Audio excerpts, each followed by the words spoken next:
coming away.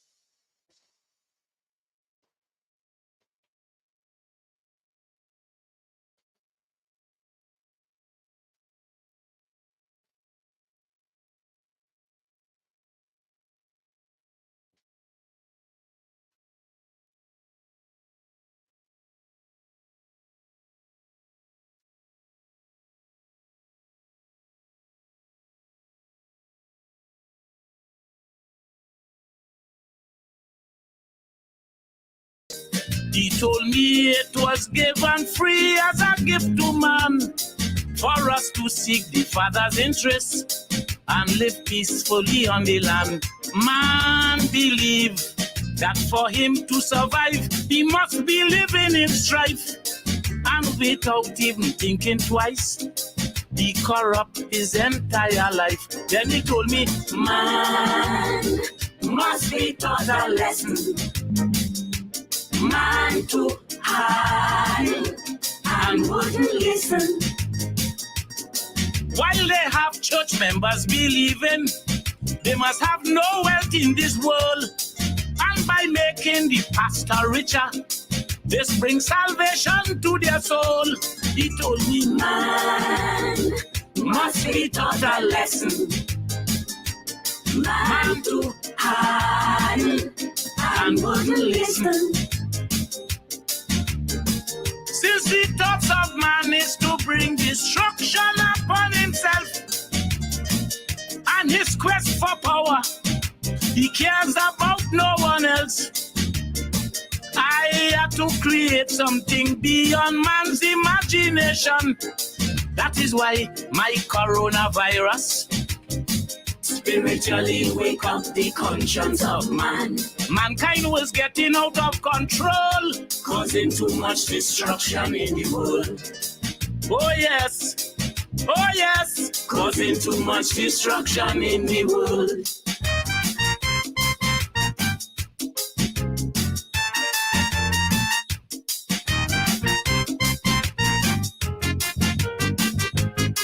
I had to remind the professor about all the people who died and ask him, was his first endeavor experiment that he tried? I said, Pro, how about you giving a worldwide apology? Show remorse to the universe for causing such catastrophe. He said, crazy. One of mankind's greatest weaknesses is greed. A price he must pay indeed in his quest for him to succeed. Then he quote, saying the miracle of life is also a gift. By one breath every creature exists, so why should there be any rift? Man believe that he is a God and he has the right to control. As a shareholder of this world, he must act the creator's role. He told me, man must be taught a lesson. Man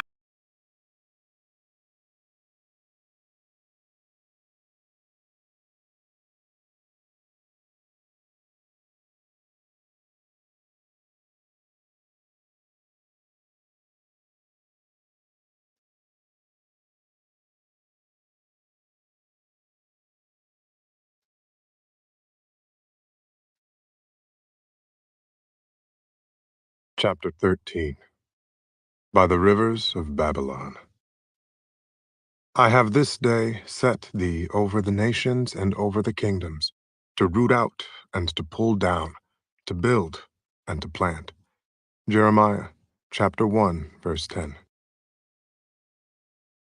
Frederick Douglass had learned the hard way that oppression, loss, and anger had to be controlled and braced with knowledge if a former slave with an extraordinary mind was to survive in the United States. He was a man of the 19th century, a thoroughgoing inheritor of Enlightenment ideas, but for justification and for the story in which to embed the experience of American slaves, He reached for the Old Testament Hebrew prophets of the 6th to 8th centuries BC. Isaiah, Jeremiah, and Ezekiel were his companions, a confounding but inspiring source of intellectual and emotional control. Their great and terrible stories provided Douglass the deepest well of metaphor and meaning for his increasingly ferocious critique of his own country.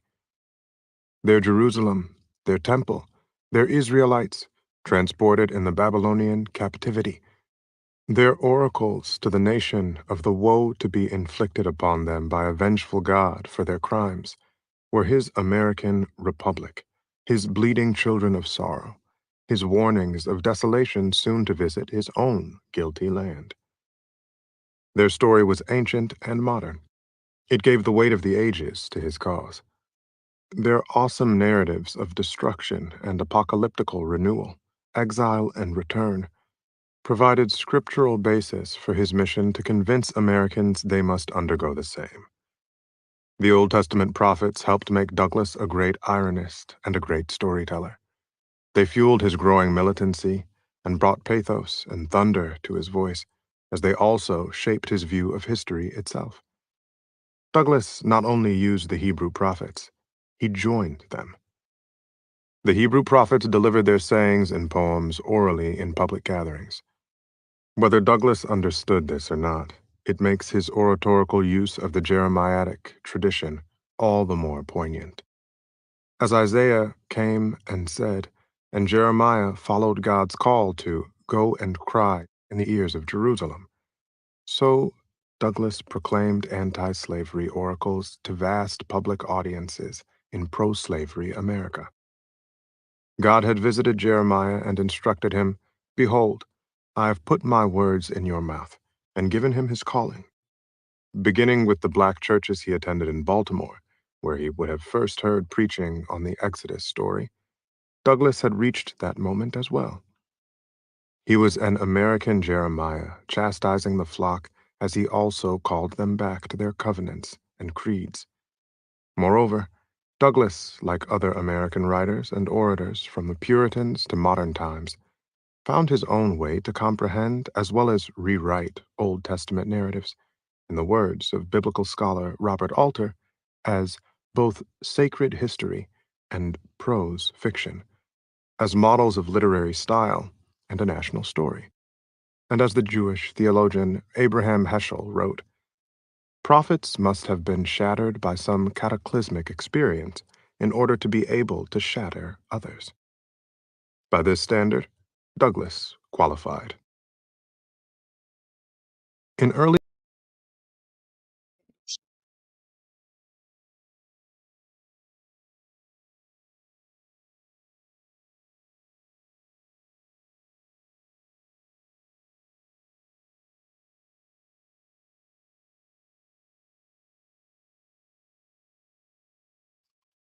we have to realize, no matter where we are in history, no matter where we are in our timeline, we all have our language of expression. We all have our ways of expressing. And in our language and our ways of expression, we find the purity of our lives. Yes, we get oppression. We face oppression from all angles. From all angles. From those who are close to us to those who don't even know us. We are oppressed. We are rejected. There has been many of us who are going through unseen and unheard hardships. Tonight's program is for those who are going through those unseen and unheard hardships to come and share with us. How are you coping? If you are coping, this is why I started off the show this evening with stating that it is a very, very difficult time of the year. And I don't mean, oh, because of what is actually happening right now. In general, in the January to February period is a very difficult time. It's a state of confusion for a lot of us, which a lot of us face. And there would appear to be no particular reason for it or anything. But let me just put something into context for you. Allow me to put something into context for you. The contextual view of this is that even though we are going through and facing so many difficulties, it is the time of year of where there is a change, a reset, pressing that reset button. And this is the thing that I want to bring to you this evening. Today or tonight is that time of pressing the reset. Not tomorrow, not the day before, but today. Today, on the 21st of the 2nd, 24th, 2024, right, is the time to press that reset button. By taking the time, as we should do, to go through our different faculties, our behavioral patterns, and enhancing them to their maximum, we should be able to go through the rest of the year and visit each of our behavioral patterns or our faculties, right? And embrace the beauty of what they can be and what they should be, right? So this is what I'm inviting you to do this evening. This time is just to reflect on where you are. Where you are. And as I say that, you realize then that each of us is in different places. We are all in different places with our lives. The way how we look at ourselves. The way how we look at those around us. And I would invite you to also join us, not only on the Black Father Support Group show, but also on the Blacknificent Radio show, right? And if you want to, you can join us on the Facebook pages and also on the YouTube as well, right? Where you'll be able to view a lot of these programs that we're having, or review these programs, and to see a live broadcast as well on there, right? So you can look and you can subscribe and join us on a regular basis as we go through this process, right? Also, I invite you to really take those times to do the few exercises that we are suggesting that you do, right? For instance, today, it was mentioned just now, a form of fasting. The fasting, what we're talking about, you don't mean to be starving yourself or anything like that. We're talking about something that you find habitual, and you know that is wrong. You know that is wrong, right? Or that you overindulge with it. Not that it's bad, but you overindulge with it, and you know that you're overindulging. So what we're asking is that you take 7 days. 7 days of not participating in that indulgence.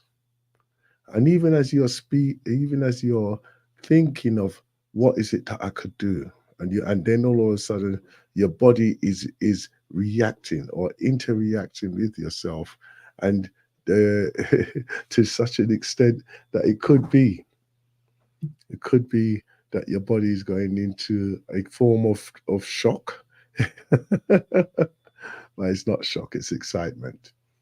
The body's going into excitement of the aspect or the prospect of you actually doing something that is going to be beneficial to it. So therefore, that's why it's going into that way, right? That's why all of a sudden you're breaking into sweat. Because all of a sudden, what? You're actually going to give me a break? Uh, right? So I invite you for the next 7 days.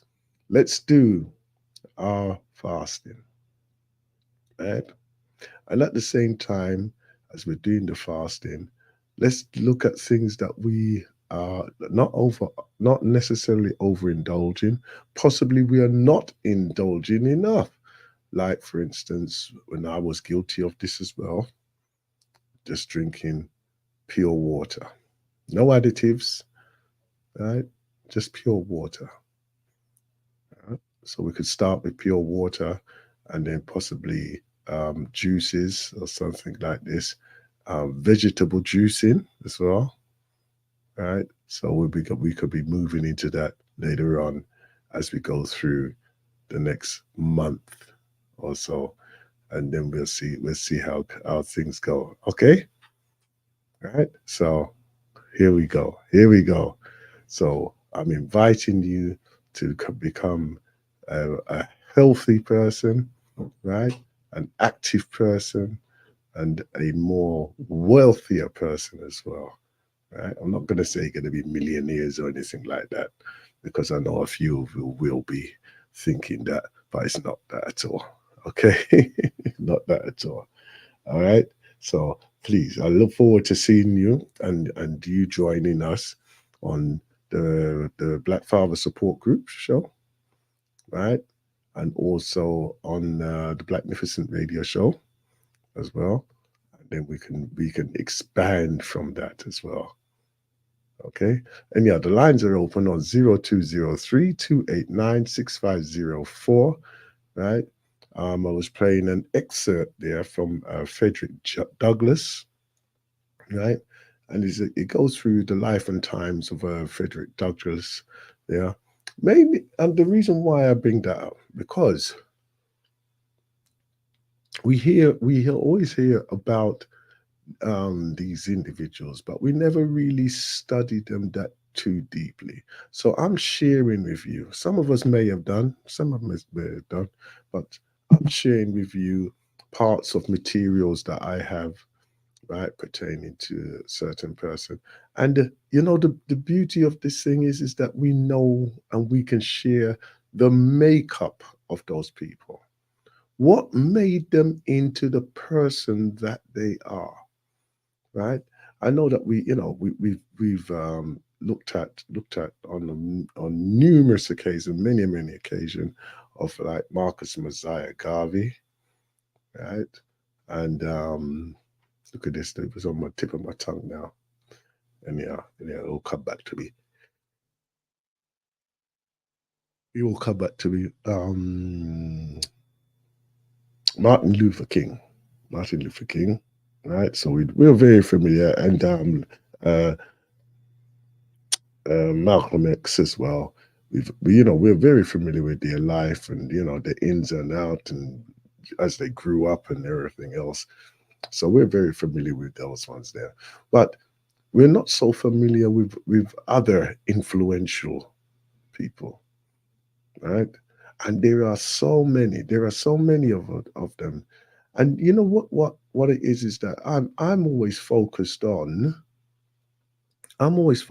on who and how they got to where they are. You can also comment on those pages, and I can see the commentary in here as well on the Facebook and uh, on the Facebook and the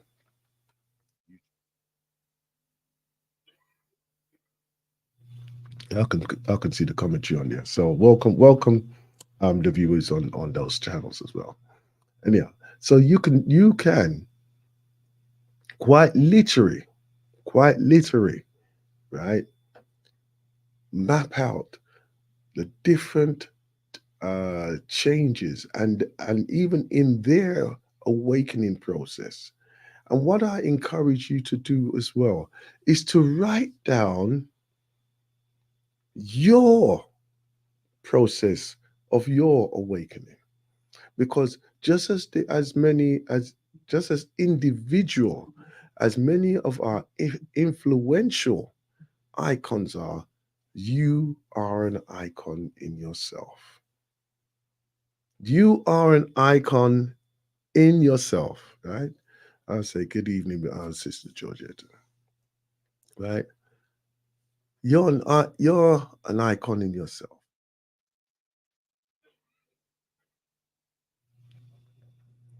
And the reason why I say that is because each one of us have our journey.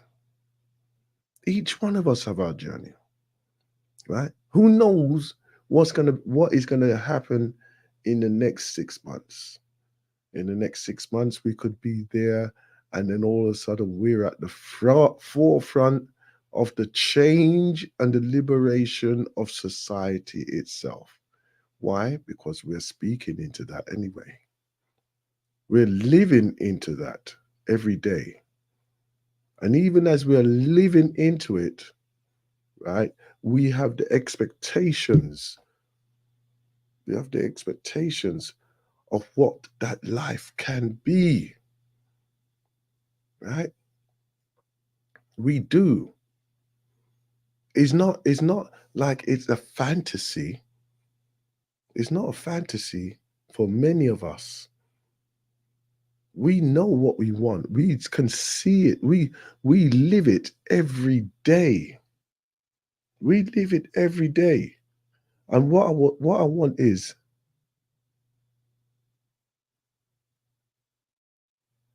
okay. And what I'm looking for and wanting to see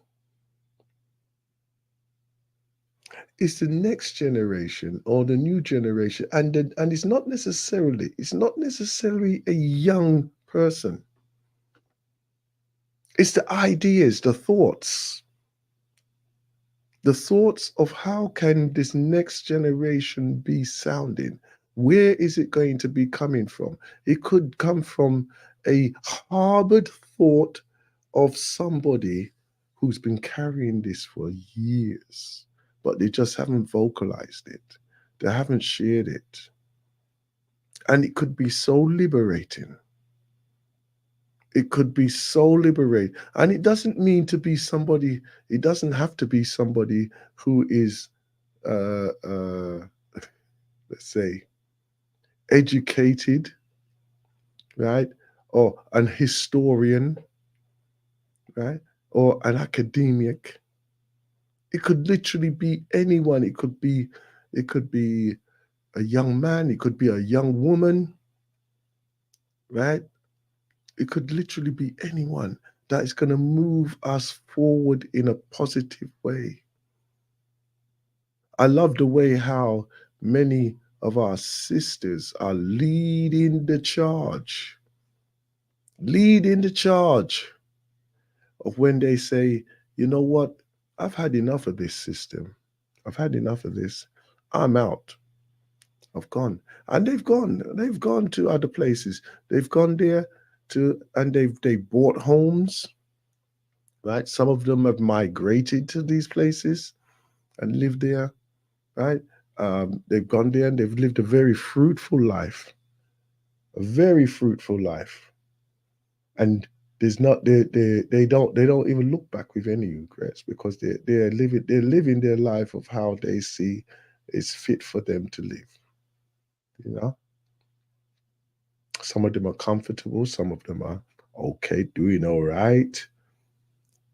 Some of them are finding it challenging. Some of them are finding it challenging, but you know what? Let's just say you can go and you can make life anywhere in this planet, right?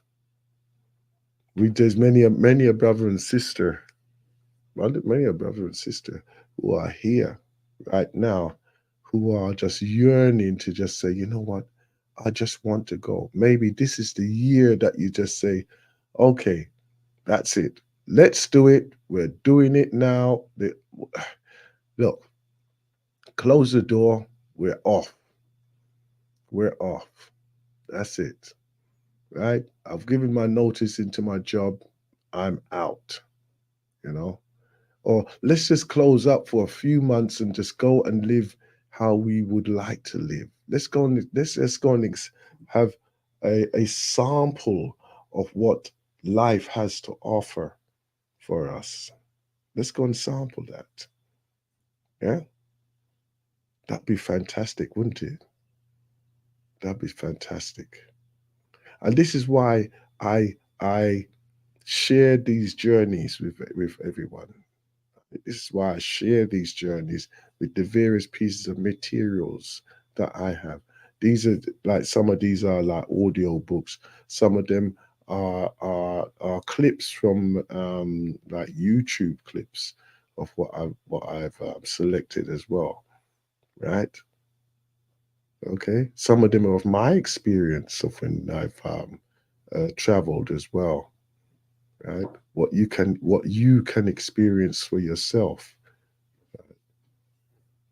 All I would say is that we need to, one, know yourself, know what you want out of life, ensure that what you want out of life is exactly what is necessary for you to live in a comfortable, prosperous manner, right? Because we don't want anyone to live in deficit. We don't want anyone to live in deficit, all right? But some of us may need to learn some new skills, even at a mature age,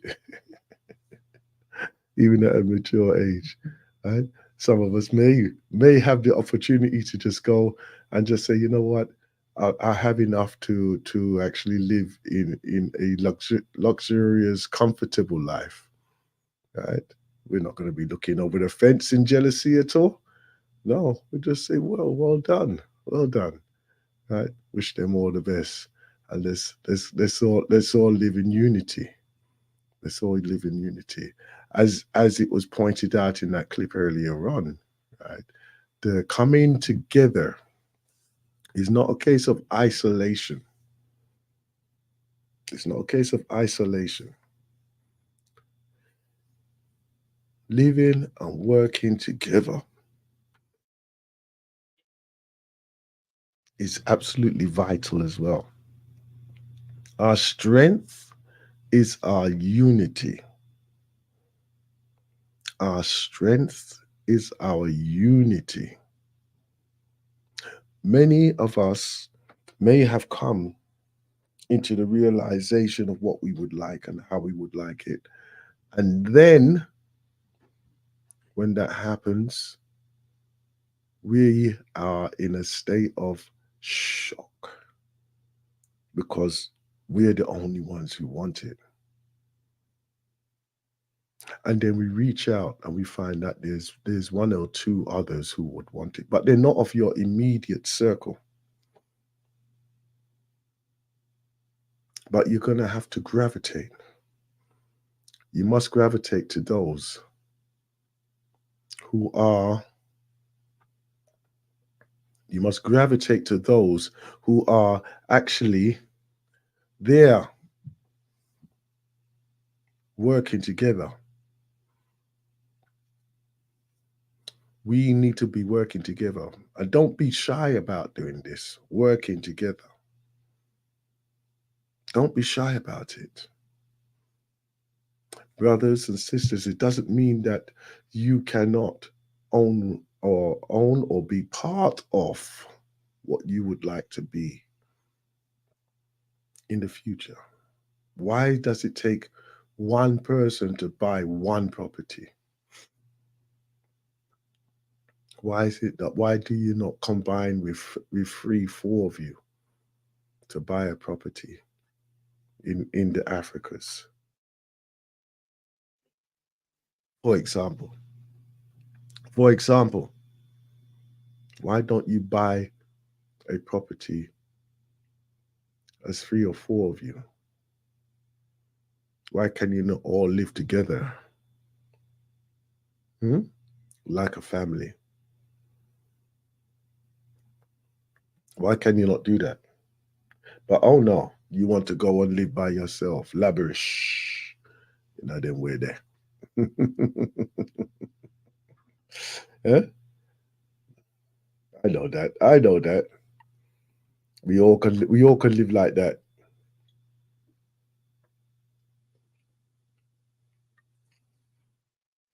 We can all live like that.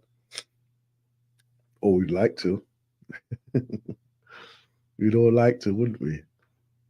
But it's no problem. That's no problem at all either. If that's what life can if that's what life gives to you, so be it. But it's not everybody is in that state. We can live together. We can move together. We can grow together. And then again, something. Even if we can, it doesn't necessarily mean that it's necessary as for us to live like that in a separate house by ourselves.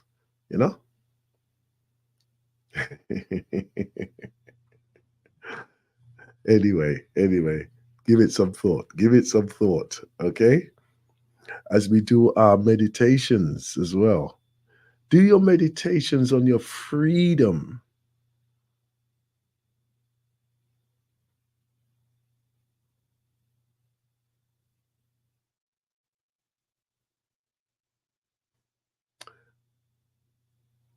Yes, if you do your meditations, do your meditations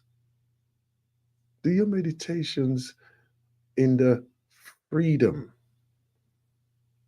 Use your mind's eye to generate what you actually envisage your freedom to be. Yeah?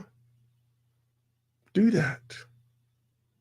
Because, and I said, the reason why I say that, I'll tell you the reason why I say that, is mainly because when we have our freedom and we live into our freedom, and we can do this on a regular basis, when it happens, it will be such a beautiful thing. When we see it, and we will grasp it with both hands. With both hands. Nobody be able to tell us, no, this is not what we want. Nobody be able to tell us that.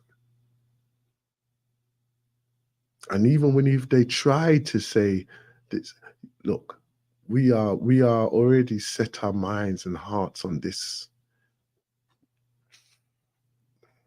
So let us live within this at this time. Don't get me wrong, things will change. Just like life. Life will change. But at the moment, my focus is on getting to that level, being at that level. Right? And it is necessary for us to actually make that happen every day. Make that happen every day. So let that be part of your meditation. Yeah. Your freedom meditation. Journey in your mind's eye and your senses as well. Yeah. Take that time out to really focus on what is necessary. Bring your families with you. Talk it into your reality. Talk it into the reality. Don't get me wrong. Don't get me wrong. There's a lot of them who will say, no, I don't want to be going there. I'm not going there. Okay, that's no problem. That's no problem. You stay where you're there, and I gone over there. Right? And when I gone, no problem.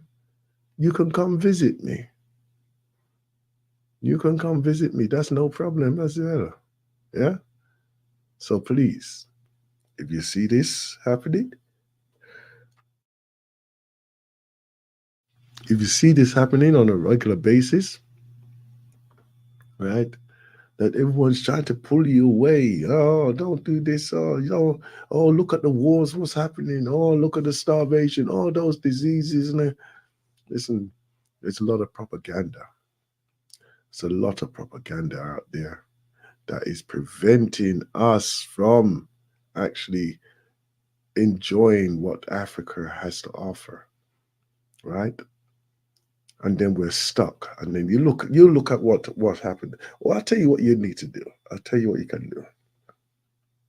Even now, you can do this. You can go and just Google on YouTube, right? And you just put in there like African homes, living in Africa, right? And there's many who's gone there and they've lived and they're moved over there. There's some who's been there for like 10 years and it's just gone in a blink of an eye. Quite literally, gone in a blink of an eye, right?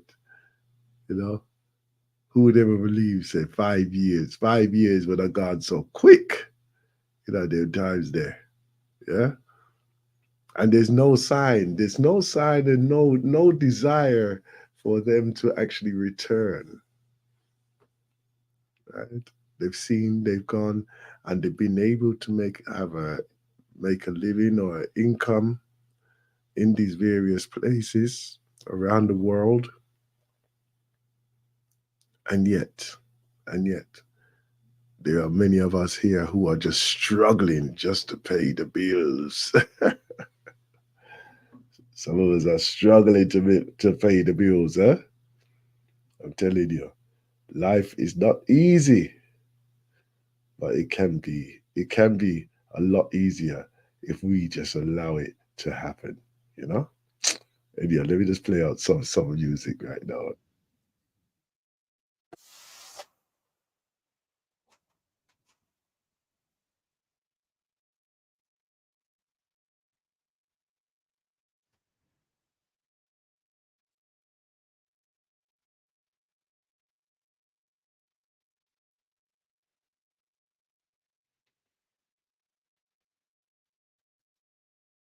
I'm gonna bring that one back a bit.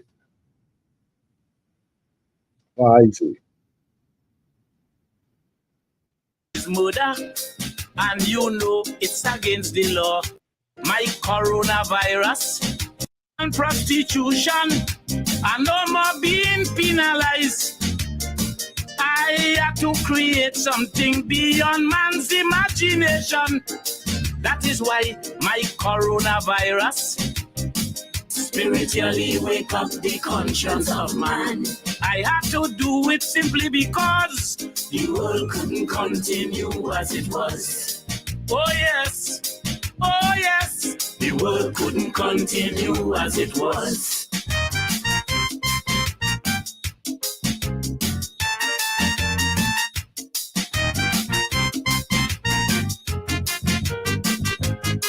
I told him, bro, murder is murder, and you know it's against the law. So how could you live on hereafter or live the same life as before?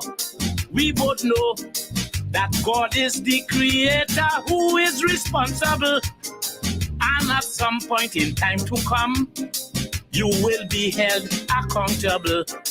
He said, crazy.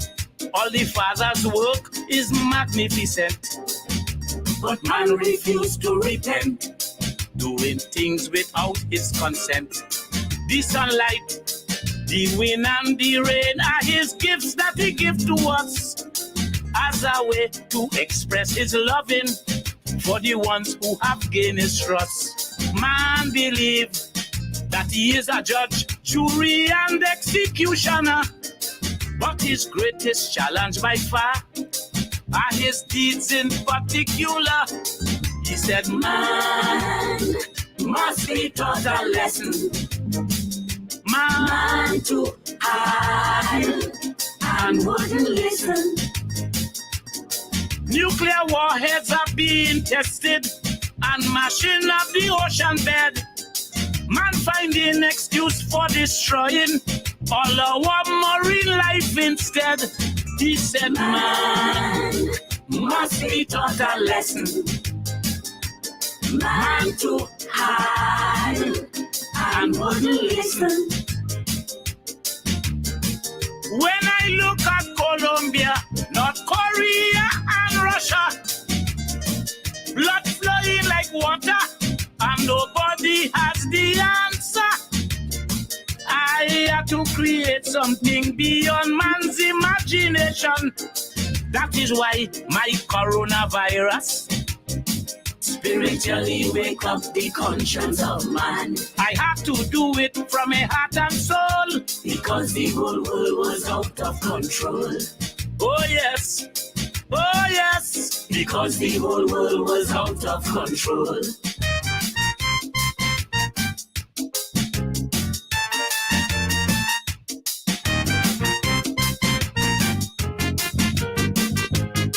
Think about AIDS, SARS and Ebola, cancer, malaria and swine flu. All these earthquakes causing disaster, and tsunami to name a few. I said, bro, this pandemic creating fear, but it's nothing strange. What a shame with man getting warning, and his direction hasn't changed. He said, crazy.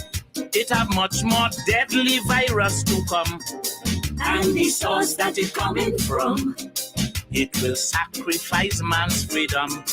The COVID used to spread to others when somebody sneeze or cough. Next virus will be private parts. Things in front there will just fall off. When I look at the USA, in Russia, Iraq and Ukraine, all them missiles line up and waiting to cause misery and pain. Then he told me, man must be taught a lesson. Man to hide and wouldn't listen. We must protect the ozone layer emphatically at all costs. With this chemical mixture that cracking up the shield by force. Man must be taught a lesson. Man to hide and wouldn't listen. When I look at Hezbollah in Israel and Palestine, these people killing one another from the beginning of time. I had to create something beyond man's imagination. That is why my coronavirus spiritually wake up the conscience of man. This whole wide world wanted a shaking up for this spiritual wickedness to stop. Oh yes. Oh yes, for this spiritual wickedness to stop. When I look at Lebanon, Egypt and Jerusalem, warring for generation and cannot find a solution. When I look at Pakistan, in India and Afghanistan, I see there is no hope for man, only human destruction. Oh yes. Oh yes, oh yes, with this spiritual wickedness to stop. With this spiritual wickedness to stop. Yeah, I tell you, what I tell you, so, you know something. These calypsonians, man, when they come with them lyrics, there, when they come with their lyrics, man. You just have to just back up. Back up. You just have to back up when they come with their lyrics. Not true. Not true. Eh?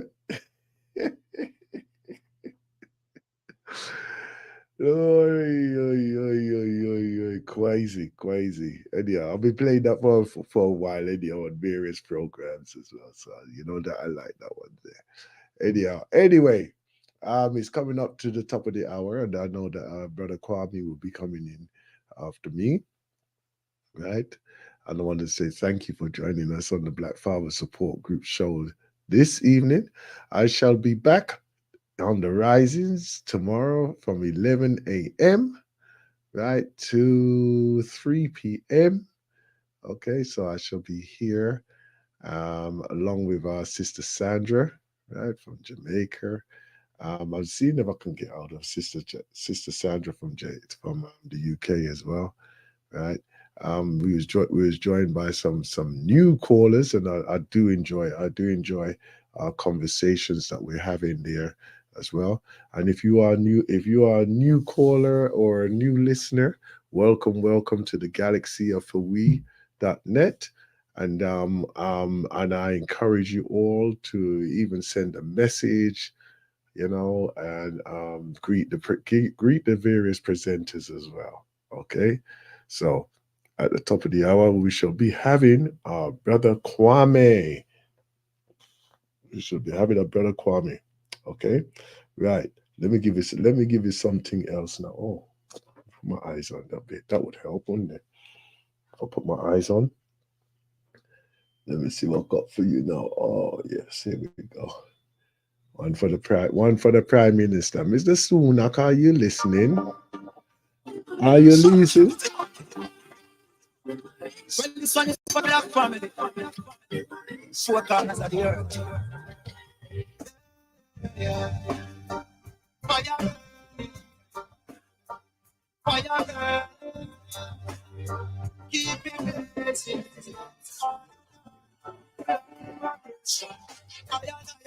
Black liberation. You call on them queen of operation. Tell England to make it preparation. Black liberation. I black liberation. You call on them queen of operation. African nation, make a commendation to repatriation, boy. The time is now, no hesitate and no procrastinate. Educate yourself, and that's the key when you try to appreciate. Babylon now always with the people. These was his words. He said, my mom told me why you in prison. He said, because of murder. Dad, please don't kill. Jesus watches what you do. It's a sin. When I read those words, it crushed every idea I had about myself. It was devastating because I grew up in an environment where murder is an everyday occurrence. In Detroit alone, we had 379 murders last year. Chicago was over 500 murders. It's the consequences of living in the street life. So having those experiences, I had never really sat back and thought about the consequences of my actions, how that would impact future generations, how that would devastate my child. And I thought about something I had read in Plato's Republic, when Socrates said, the unexamined life isn't worth living. And so I sat back and I had to ask myself, how did I go from wanting to be a doctor to sitting in a solitary confinement cell? And how did the rest of the young men that I was around go from having these brilliant dreams to being incarcerated for the rest of their lives? And so I went back, because the reality is no child grows up with ambition to be incarcerated, to wreak violence on somebody else. And so I had to go back and examine things. And I went back, and one of the first things that I really thought about was the physical and emotional and verbal abuse I had endured at home, and how that ran me into the streets. Because whenever my mother would beat me or whoop my ass, as we say in the hood, I would run away. And what happens to our kids is that more seasoned veteran hustlers, they take advantage of that. They seize that vulnerability and they manipulate it for their personal gain. And so when I ran away, I had no idea where I was going, how I was going to survive day to day. The naivete of being a youth is that you don't really think things through, you just do it and kind of just roll with whatever the consequences are. So I had no idea how I was going to take care of myself. I went to the grocery stores and helped people carry their bags and things like that. And so what happened is this older guy, he was like, hey, listen, I got a great opportunity for you. You won't have to worry about having nowhere to sleep, no clothes to wear. You'll be able to feed yourself. just, hey, come over here and sell drugs. And at the time, crack was new to Detroit. It's around 86. So I had no idea of the magnitude and the devastation that drug would cause our city, nor how that would affect me on a personal level. 6 months into selling drugs, I was robbed. When I got robbed, it was like the worst experience I had ever encountered in my life. It was 2 drug addicts. They manipulated me out of the drug house and basically robbed me and put a gun in my head and told me they would blow my brains out and kick me down this flight of stairs. Several months later, I was beaten nearly to death in a crack house and left in the crack house. And I remember just laying on the floor like, damn, how can somebody do this to a child? And so what was happening is that my heart was becoming hardened to the harsh realities of the environment I was growing up in. Within the next month, a childhood friend was murdered. A couple of months later, my older brother was shot. Then my oldest brother was shot as well. And then at the age of 17, I was shot 3 times while standing on the corner of my block. When I got shot, and this happens a lot in the inner cities, and this is one of the things that keeps the cycle of violence going, is that nobody came and said, you're gonna have these certain kind of feelings. Nobody hugged me, nobody told me I would be all right. Nobody said to me that when you return to your community, you're gonna be fearful, you're gonna be paranoid. And so I didn't know what to do with all these feelings that I had built up. I didn't know what to do with the fear, with the sadness, with the anger. And so I returned to my community worse off than I left. And 14 months later, in a similar conflict, I made the fateful decision to shoot first and tragically caused somebody's death. I was subsequently sentenced to 17 to 40 years in prison for second-degree murder. And